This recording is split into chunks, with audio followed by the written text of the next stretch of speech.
بسم الله الرحمن الرحيم إن الحمد لله نحمده ونستعينه ونستغفره من يهده الله فلا مضل له ومن يضلل فلا هادي له وأشهد أن لا إله إلا الله وحده لا شريك له وأشهد أن سيدنا ونبينا وحبيبنا وشفيعنا وقرة أعيننا محمدًا عبده ورسوله صلى الله تبارك وتعالى عليه وعلى آله وأصحابه وأزواجه وذريته وبارك وسلم تسليمًا كثيرا أما بعد فأعوذ بالله من الشيطان الرجيم بسم الله الرحمن الرحيم أفمن يعلم أنما أنزل إليك من ربك الحق كمن هو أعمى إنما يتذكر أولو الألباب وقال النبي صلى الله عليه وسلم الدنيا ملعونة وملعون ما فيها إلا ذكر الله وما والاه أو عالما أو متعلما سبحان ربك رب العزة عما يصفون وسلام على المرسلين والحمد لله رب العالمين اللهم صل على سيدنا محمد وعلى آل سيدنا محمد وبارک وسلم۔ میرے محترم بھائی اور دوستو، اللہ تعالیٰ کا خاص فضل اور احسان ہے ہم سب کے اوپر، اس ملک والوں پر اور ہم سب پر، کہ اللہ تعالیٰ نے ہمیں یہ دینی ادارے عطا فرمائے ہیں، جن دینی اداروں کی برکت سے ہمارے ہاں قرآن کی تعلیمات اور سنت کی تعلیمات محفوظ ہیں، اور جس ملک، جس خطے کے علماء، جس ملک اور جس خطے کے علماء نے اپنی صلاحیتیں دنیا کمانے میں صرف کر دیں، اس خطے، اس علم کے لوگ ارتداد تک جا پہنچے، قرآن کی تعلیمات سے محروم ہو گئے اور سنت کی تعلیمات سے محروم ہو گئے، ان کی نسلیں مرتد ہو گئیں، یا تو عقائد کے لحاظ سے مرتد ہو گئیں یا پھر ظاہر کے اعتبار سے وہ ارتداد کو جا پہنچی ہیں۔ لیکن جس خطے کے علماء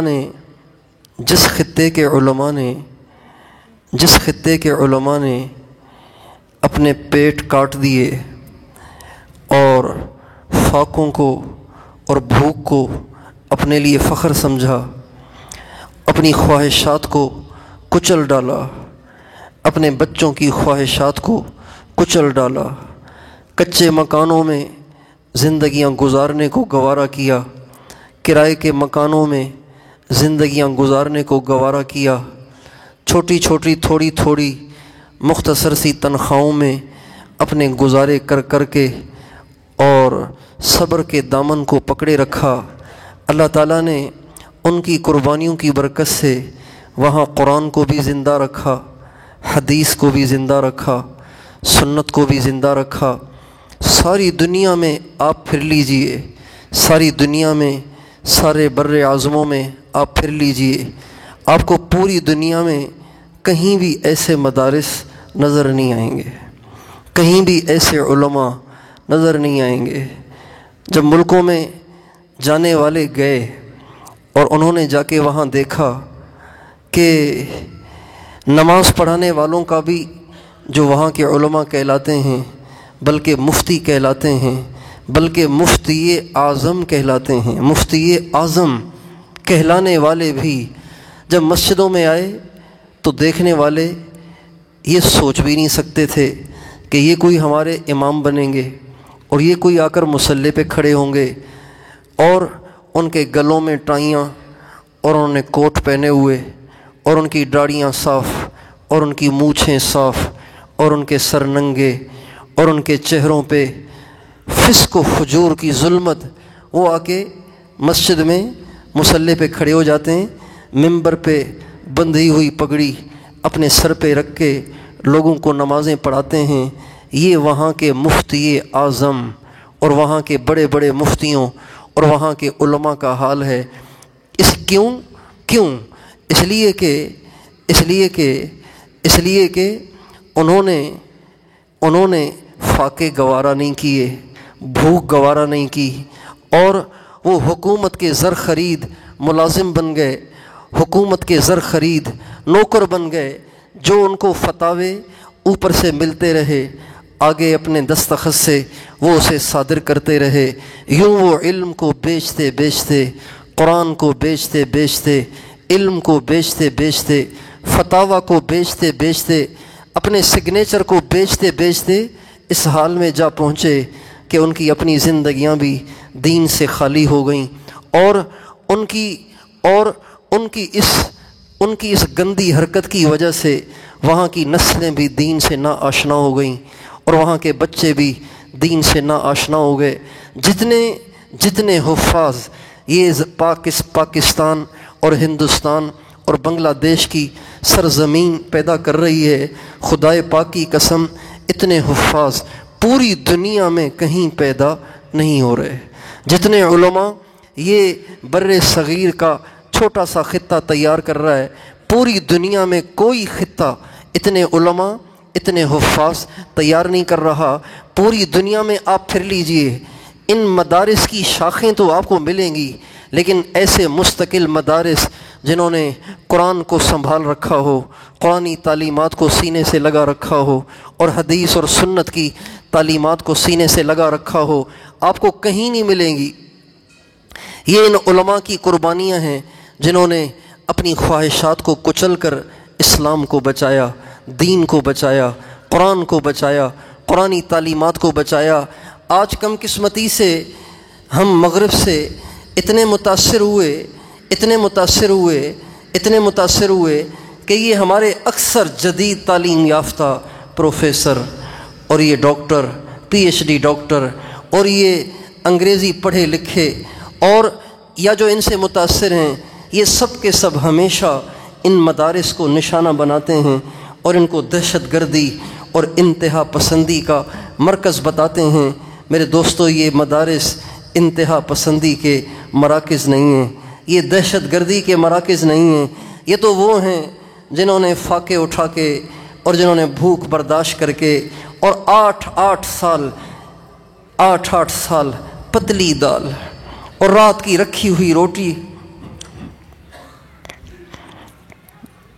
اور اس کے ٹکڑے کھا کے انہوں نے قرآن کو سینے سے لگایا ہے اور اللہ کے نبی کی سنت کو سینے سے لگایا ہے، اور ان علماء نے اور ان اہل مدارس نے اکابر کی یاد کو تازہ کیا ہے، جو ہمارے اکابر تھے جنہوں نے دین کو اپنے سینے سے لگانے کے لیے کیا کیا پاپڑ بیلے، کیا کیا پریشانیاں برداشت کیں۔ ہمارے حضرت شاہ عبد القادر رائے پوری رحمۃ اللہ علیہ کی سوانح عمری میں لکھا ہے کہ حضرت جب پڑھتے تھے تو حال یہ تھا کہ مدرسے والوں کے پاس کھلانے کے لیے روٹی نہیں ہوتی تھی، سالن نہیں ہوتا تھا، تو حضرت سارا دن علم دین پڑھتے تھے، اور رات کو جب سارے سو جاتے تھے تو یہ جا کے بازار میں کہیں کیلے کے چھلکے پڑے دیکھتے اور کہیں تربوز خربوز کے چھلکے پڑے دیکھتے، ان کو دھو دھا کے صاف کر کے ان کو کھا کے گزارا کر لیتے تھے اور سارا دن علم دین سیکھا کرتے تھے۔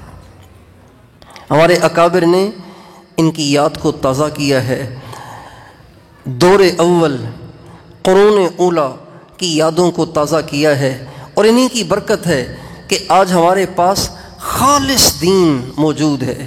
پاکستان میں شاید ہی کوئی خالص چیز آپ کو میسر ہو، پیٹرول بھی خالص نہیں ملتا، سرسوں کا تیل بھی خالص نہیں ملتا، اور کریانے کی چیزیں خالص نہیں ملتی، ہر چیز میں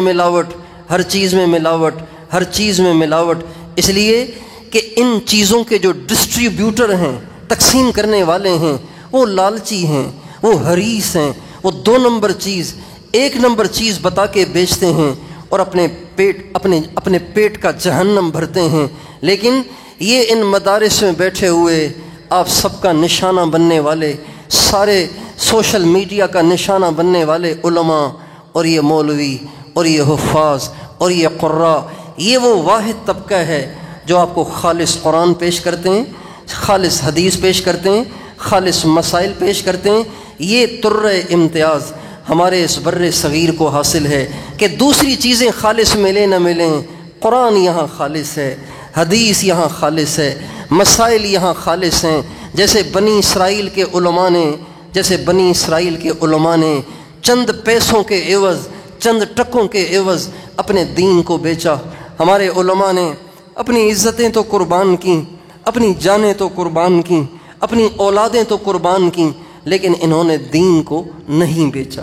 امام احمد بن حنبل رحمۃ اللہ علیہ ہمارے اکابر علماء میں سے ہیں، جو 4 ائمہ مجتہدین ہیں، جن 4 ائمہ کی فقہ آج ساری دنیا میں جس پہ عمل کیا جاتا ہے، ان میں سے ایک امام احمد بن حنبل ہیں۔ امام احمد بن حنبل کے زمانے میں مامون رشید جو عباسی سلسلے کا بادشاہ تھا، اس کا کہنا یہ تھا کہ چونکہ میرا عقیدہ یہ ہے کہ قرآن مخلوق ہے، لہٰذا اس عقیدے کو نافذ کیا جائے، عوام الناس میں اس کی تشہیر کی جائے اور اس کی اشاعت کی جائے، لیکن اس کے لیے اس کو ضرورت تھی کسی بڑے بھاری بھرکم عالم کے دستخط کی، اس لیے کہ یہ بات تو ہے کہ یہ حکمران ساری زندگیاں اپنی لگا دیتے ہیں ان علماء کی ٹانگیں کھینچنے میں، ان علماء کی جڑیں کاٹنے میں، ان کے مدارس کو تان و تشنی کا نشانہ بنانے میں، لیکن جب ان کی گتھی الجھتی ہے تو یہ بھاگتے پھر علماء کی طرف ہیں اور انہی کو واسطہ بناتے ہیں۔ قریب کے واقعات آپ کے سامنے ہیں۔ جب یہ کرونا آیا اور عوام الناس اسے سنجیدگی سے نہیں لے رہی تھی، تو یہ ہمارے سارے وزیر وزراء ہمارے مفتیوں کے پیچھے جوتیاں چٹکھا رہے تھے کہ جی آپ عوام سے کہیں کہ پرہیز کریں، صفوں میں فاصلہ رکھیں، آپس میں دور رہیں، یہ کریں اور وہ کریں۔ جب ہمارے علماء نے یہ فتاوے دیے اور یہ ہدایات جاری کیں، تب کہیں جا کے بات قابو میں آئی۔ تو مامون رشید کو بھی اسی طرح امام احمد بن حنبل جیسے بھاری بھرکم کسی عالم کے دستخط اور فتوے کی ضرورت پیش آئی، لیکن امام احمد بن حنبل رحمۃ اللہ علیہ اس بات پہ ڈٹے ہوئے تھے کہ کچھ بھی ہو جائے، میں نے جو حق ہے اسے بیان کرنا ہے، چاہے کچھ بھی ہو جائے۔ امام احمد بن حنبل رحمۃ اللہ علیہ سے پہلے امام احمد بن حنبل رحمۃ اللہ علیہ کے استاد ہیں امام شافعی رحمۃ اللہ علیہ۔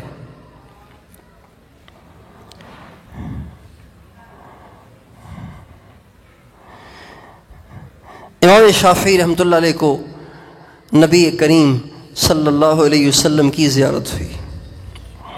آپ علیہ السلام نے فرمایا، ابن حنبل سے کہو تم پہ امتحان آنے والا ہے، ڈگمگا نہ جانا، ڈٹے رہنا، آگے پیچھے نہ ہونا، ڈٹے رہنا۔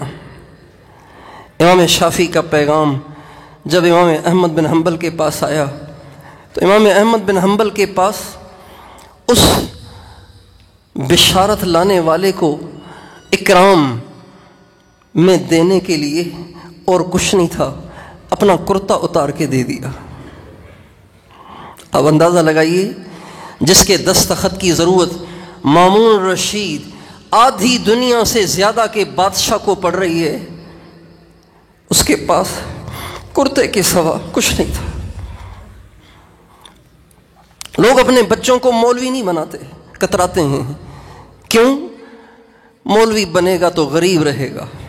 ہم نے تو اپنے بچے کو کروڑ پتی بنانا ہے، ارب پتی بنانا ہے، حرام خور بنانا ہے، دوسرے الفاظ میں یوں کہیں حرام خور بنانا ہے۔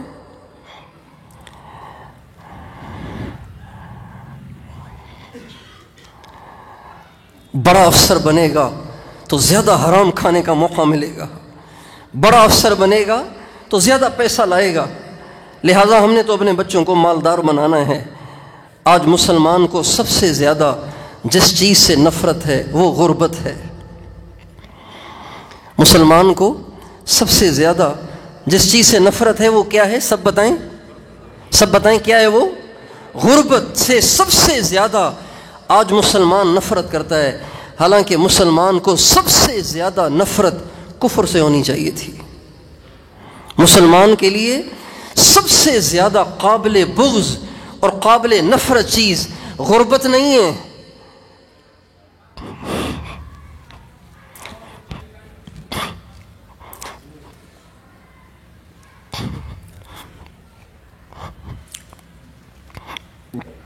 ناداری نہیں ہے۔ ہمارے نبی سب سے زیادہ غریب تھے، ہمارے نبی سب سے زیادہ غریب تھے۔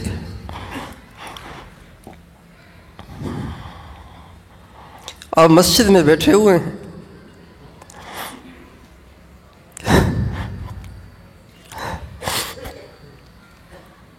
کعب بن عجرہ آپ کی خدمت میں آئے ہیں، انہوں نے دیکھا کہ آپ کے چہرے کا رنگ زرد پڑ گیا تھا، چہرے کا رنگ زرد ہو گیا تھا۔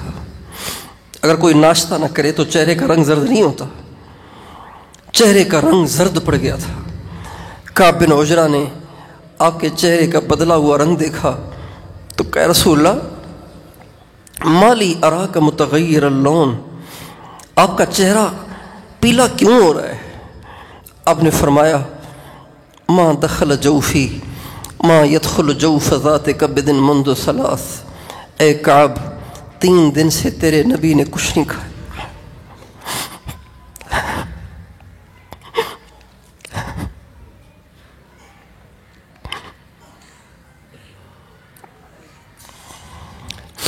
بھائیو، غربت بری چیز نہیں ہے، غریب ہونا عار نہیں ہے، غریب ہونا کوئی عیب کی بات نہیں ہے۔ ہمارے نبی غریب تھے، ہمارے نبی کے گھر میں روزانہ چولہا نہیں جلتا تھا۔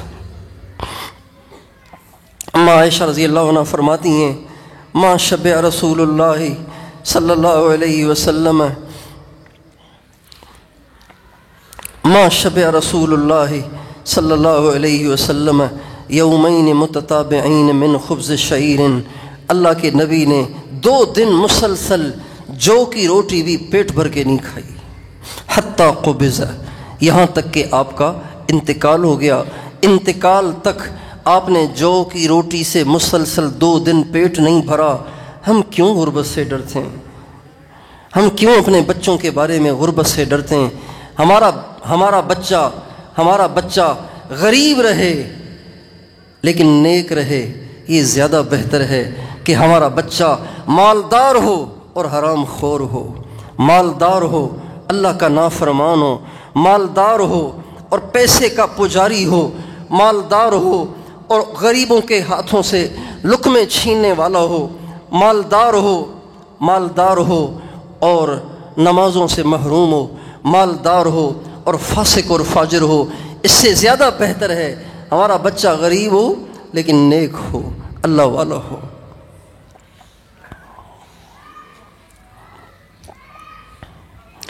امام احمد بن حنبل نے کرتا اتار کے اس شخص کو دے دیا،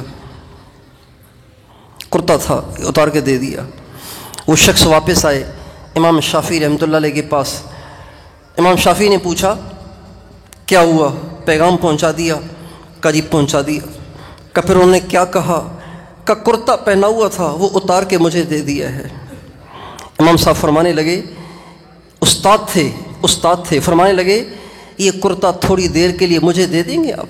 یہ کرتا تھوڑی دیر کے لیے مجھے دے دیں گے آپ؟ ہاں لے لیجیے حضرت، میں پھر واپس کر دیتا ہوں آپ کو تھوڑی دیر میں۔ وہ کرتا لیا، اسے پانی کی بالٹی میں ڈالا اور اسے نچوڑا اور فرمایا بس اب یہ کرتا آپ لے لیں، ہم خود بھی اس پانی کو پئیں گے، اپنے بچوں کو بھی پلائیں گے۔ اس لیے کہ اللہ کے نبی نے ان کو سلام بھیجا ہے۔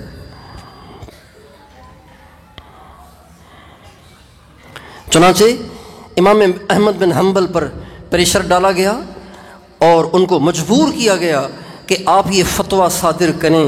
امام احمد بن حنبل نے انکار کیا اور پھر ان کو جیل میں ڈالا گیا اور روزانہ ان کو ایسے کوڑے مارے جاتے تھے کہ اگر وہ کوڑے ہاتھی کو مارے جائیں تو وہ بھی گر پڑے، اونٹ کو مارے جائیں تو وہ بھی گر پڑے، ایسے بوڑھے کمزور انسان کو ایسے کوڑے مارے گئے۔ امام احمد بن حنبل فرماتے ہیں جب مجھے کوڑے مارے جاتے تھے تو مجھے کبھی کبھی خیال آتا تھا کہ ایسے نہ کر لوں کہ تعویل کر لوں، کوئی ایسی بات کر لوں کہ جس سے فتویٰ بھی نہ دینا پڑے اور بات گول مول بھی ہو جائے اور جان بھی بچ جائے۔ فرمانے لگے کبھی کبھی مجھے یہ خیال آتا تھا، لیکن اللہ رحم کرے ابو الہیثم پر، اللہ رحم کرے ابو الہیثم پر۔ کسی نے پوچھا ابو الہیثم کون ہے؟ کہنے لگے وہ بہت بڑا ڈاکو تھا، شام کا بہت بڑا ڈاکو تھا، بہت بڑا ڈاکو تھا، وہ میرے ساتھ جیل میں رہتا تھا، اور جب مجھے دیکھتا تھا کہ میرے بوڑھے بدن پہ اس طرح کوڑے برسائے جاتے ہیں تو اسے ڈر ہوا کہ کہیں امام احمد بن حنبل ڈگمگا نہ جائیں۔ تو ابو الہیثم روز میرے پاس آتا اور کہتا احمد ڈگمگانا نہیں، دیکھ میں باطل پہ ہوں، چور ہوں، ڈاکو ہوں، روزانہ کوڑے کھاتا ہوں لیکن چوری نہیں چھوڑتا ہوں، آپ حق نہ چھوڑ دینا۔ امام احمد بن حنبل کہتے ہیں ان کی ان باتوں کی وجہ سے اللہ تعالیٰ نے مجھے استقامت دی اور وہ اپنے عقیدے پہ ڈٹے رہے، حق کا پیغام پہنچاتے رہے۔ اس کا نتیجہ یہ نکلا کہ اللہ تعالیٰ نے مامون رشید کے اس گھڑے ہوئے عقیدے کو ہمیشہ کے لیے دفن کر دیا اور امت ارتداد سے بچ گئی، کفر سے بچ گئی، امت کو صحیح عقائد میسر آ گئے۔